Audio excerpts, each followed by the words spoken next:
Welcome back to Weekends with Alex Witt. Let's go now to Washington, where the battle over funding the government is getting uglier. Republicans in the House pushed through a bill on Friday that keeps everything operating, but there is a big catch. As you probably know, it includes a provision that fully defunds President Obama's signature legislation, the Affordable Care Act, or as it's called, Obamacare.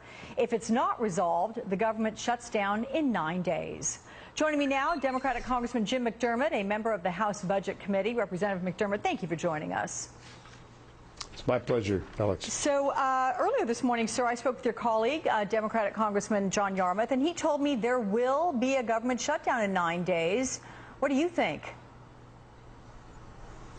Well, for the longest time, I thought they'd come to their senses, but I really do think that the fighting inside the radical wing of the Republican Party is so intense that they cannot not have a shutdown. I think we're going to have a shutdown.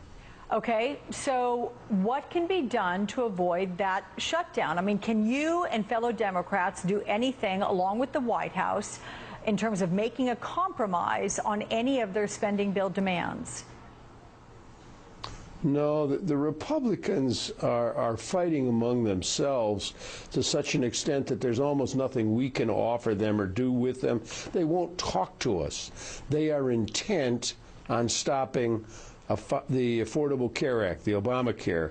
And when they've taken that this way or the highway approach, there's nothing you can do that is going to satisfy them, because they do not want the president's plan for health care for everyone to go into effect on the 1st of October. So you can't compromise with somebody when they will not talk about the major issue.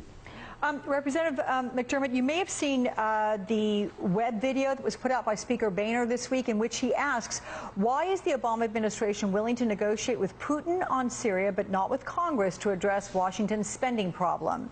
Again, that's John Boehner saying that. What do you make of his argument there? Well, it's somewhat disingenuous from the Speaker.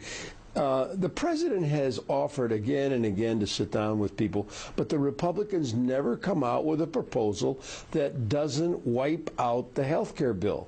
And every time they bring one out that wipes out the health care bill, they know the president's going to say no. It's almost a guarantee that that's what will be the result of the negotiations. So they're guaranteeing, by the way they construct their proposals, that they're not going to get an agreement. They want to shut the government down and force the president to stop his health care bill.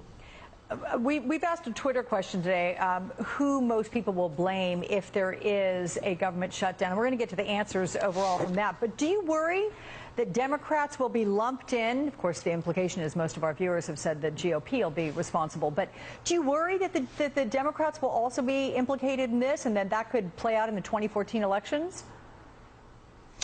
Well, most of us have made it pretty clear, those of us who saw the breakdown in 96 and 95, that we don't want it and we'll do anything we can to prevent it.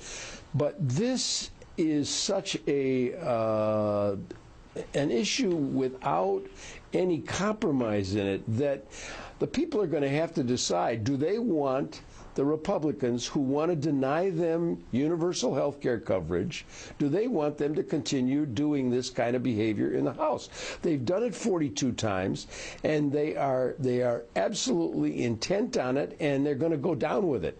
And I don't, the people will have to choose. I think the Democrats' offer of health care is something the people really want. People are worried about their health care security, and I don't think they're going to accept the Republicans, we want to get rid of Obamacare because it'll all be better if we get rid of it. That just isn't going to work.